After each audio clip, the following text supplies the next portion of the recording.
repeatedly telling themselves that their inheritances meant nothing to them. In the end, it had mattered, though.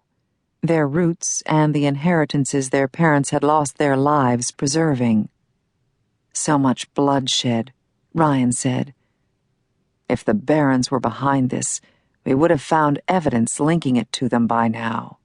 They're puppets, John said, shaking his head. The years we have in their homes are certain of it. Whoever's behind it is in Corbin County, and they're controlling those three.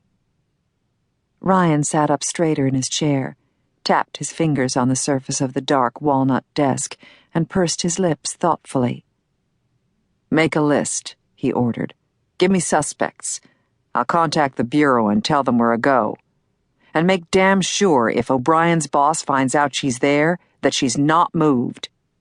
It's time to shut this down, and we're going to need her. Got it.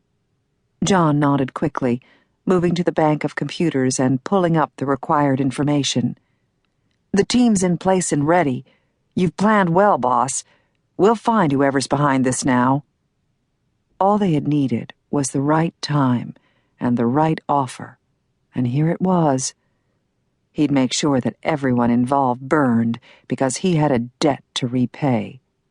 It was time to rain hell down on Corbin County, and he was just the man to do it, with a little help when the time came. Chapter 1. He was just as handsome now as he had been in his picture 12 years before. Just as hard, just as tough, and giving just the same impression of a man a woman could depend upon, a man a woman could find pleasure with. For Skye O'Brien, the past 6 months had been an adventure in getting to know the man her foster sister, Amy Jefferson, had thought so highly of, the man who had been the cause of Amy's death. Logan Callahan hadn't wielded the knife that had slashed her throat. He had simply danced with a friend, maybe flirted a little.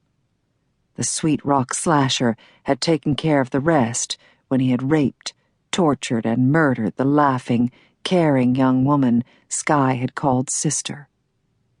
But she could clearly understand now why Amy had risked so much for him, and why, as a newly inducted FBI agent, she had begun investigating the deaths that had occurred around him 12 years ago.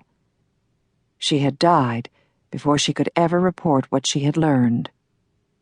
Logan wasn't handsome in a pretty sense. He had that rough, tough, cowboy way about him that drove women crazy, and no doubt had his ego stroked on a daily basis. Broad shoulders, long, powerful legs, big feet, which made her wonder if what they said about big feet was true. And there wasn't an ounce of spare flesh on that hard, corded body, either. Men, her mother had always laughed, were like fine, fine wine. They only got better with age. In Logan Callahan's case, it was true enough. At 33, the small crow's feet at the corners of his sexy, velvet green eyes added to his appeal.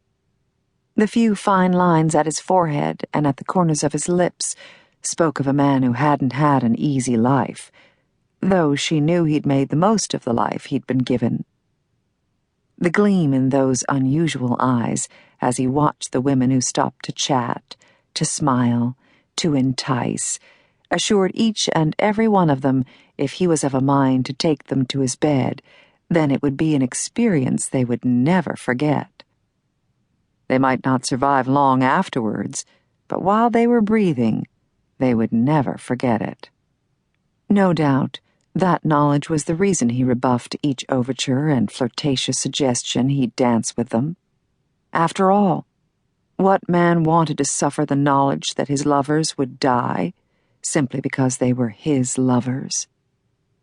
Instead, Logan went out of town for his amusements, and he made a point to never choose a lover, resident or not, from the beauties that attended the weekend socials hosted by Corbin County every year, much to their disappointment. Now, Mr. Callahan, you just know.